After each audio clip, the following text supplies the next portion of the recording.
ಗುಬ್ಬಿ ಒಡೆಯ ಗೋಸಾಲ ಶ್ರೀ ಚನ್ನಬಸವೇಶ್ವರ ಸ್ವಾಮಿಯ ರಥೋತ್ಸವ ಬಹಳ ವಿಜೃಂಭಣೆಯಿಂದ ಜರುಗಿತು.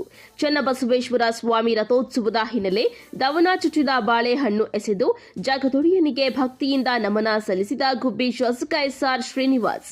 ಈ ಬಾರಿ ಪ್ರತಿ ವರ್ಷಕ್ಕಿಂತ ಈ ಬಾರಿ ಭಕ್ತರ ಸಮೂಹ ಬಹಳ ಅಧಿಕವಾಗಿತ್ತು. ಬಿಸಿಲಿನ ಬೇಗೆ ಅಧಿಕವಾಗಿತ್ತು. ಜಾತ್ರೆಗೆ ಬಂದ ಭಕ್ತರಿಗೆ ಗುಬ್ಬಿ ನಂದಿನಿ ಘಟಕದ ವತಿಯಿಂದ ಮಜ್ಜಿಗೆ ವಿತರಣೆ ಮಾಡಿದ ನಂದಿನಿ ತಂಡ ಸಾವಿರಾರು ಮಜ್ಜಿಗೆ ಪ್ಯಾಕೆಟ್ ವಿತರಣೆ ಮಾಡಿದ್ದಾರೆ. ಇನ್ನು ಹಲವು ಸಂಘ ಸಂಸ್ಥೆಯವರು ಜಾತ್ರೆಗೆ ಬಂದ ಭಕ್ತರಿಗೆ ಪಾನಕ ಕೋಸಂಬರಿ ವಿತರಣೆ ಮಾಡಿದ್ದಾರೆ. ಸಾವಿರಾರು ಭಕ್ತರು ಗುಬ್ಬಿ ಒಡೆಯನ ಜಾತ್ರೆಯನ್ನ ಕಣ್ತುಂಬಿಸಿಕೊಂಡಿದ್ದಾರೆ. ಜಾತ್ರೆಯಲ್ಲಿ ಜನರಿಗೆ ಜಾಗೃತಿ ಮೂಡಿಸುವ ನಿಟ್ಟಿನಲ್ಲಿ ಯಾವುದೇ ಅಹಿತಕರ ಘಟನೆ ನಡೆಯದಂತೆ ಕಟ್ಟುನಿಟ್ಟಿನ ಪೊಲೀಸ್ ಇಲಾಖೆ ಭದ್ರತೆ ಒದಗಿಸಿತ್ತು. ಈ ಸಂದರ್ಭದಲ್ಲಿ tahsildar Arati, DYSP Shekhar, circle inspector Raghavendra, sub inspector Sunil Kumar ಇನ್ನಿತರೆ ಗಣ್ಯಾತಿ ಗಣ್ಯರು ಇದ್ದರು.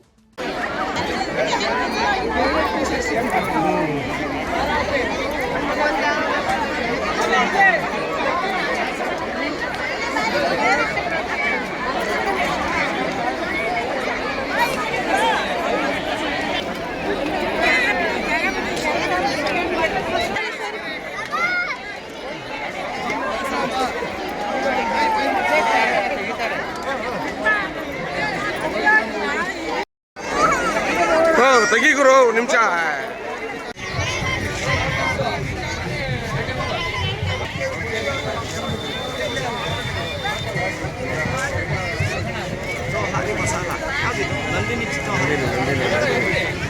ಮಂಜಣ್ಣ ನಡಿಲಣ್ಣ, ನಡೀಲಿ ಮಂಜಣ್ಣ.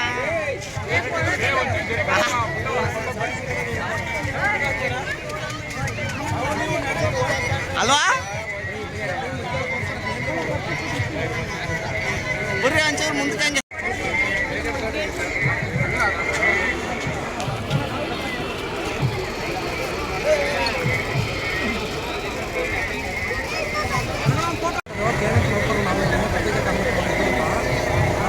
ಪ್ರತಿ ವರ್ಷ ಗುಡ್ಡಿಯಪ್ಪ ಜಾತ್ರೆಗೆ ಕೇಂದ್ರ ಪಟ್ಟಿಯಿಂದ 5,000 ಮಕ್ಕಳಿಗೆ ಪ್ಯಾಕೆಟ್ನ ದಾನ ಮಾಡ್ತೀವಿ. ದನಗಳನ್ನ ಕುಡಿಯೋಕ್ಕೆಲ್ಲ ಮಾಡ್ತಾರೆ. ನಮ್ಮ ಜಿ ಎಮ್ ಮತ್ತು ಒಟ್ಟಿಗೆ ಕನ್ನಡಿಗರು ಮತ್ತು ಎಲ್ಲರೂ ಶೇರ್ ಮಾಡ್ತೀವಿ. ಸಮಸ್ಯೆಯಿಂದ ಮಾಡ್ತೀವಿ ಸರ್. ಇಷ್ಟು ವರ್ಷ ಖುಷಿ ಹೆಂಗಿದೆ ನಿಮಗೆ? ಸರ್ ಸುಮಾರು ಒಂದು 5 ವರ್ಷದಿಂದ ಮಾಡ್ತಾಯಿದ್ದೀವಿ ನಾವು. ತುಂಬ ಖುಷಿ ಇದೆ. ನಮ್ಮ ಸಮಸ್ಯೆ ಒಳ್ಳೆಯ ಹೆಸರು ಬರ್ತಾಯಿದೆ ಸರ್. KMF ಗುಬ್ಬಿ ಹೊಸವರ ಘಟಕದಿಂದ ಪ್ರತಿ ವರ್ಷದ ಈ ವರ್ಷದ ಜಾತ್ರೆಯಿಂದ ನಮ್ಮ ಕಾಯಕಪಿದಿಂದ 5,000 ಪ್ಯಾಕೆಟ್ ಮದ್ಯನ ಸ್ಪಾನ್ಸರ್ ಮಾಡೋಣ ಭಕ್ತರಿಗೆ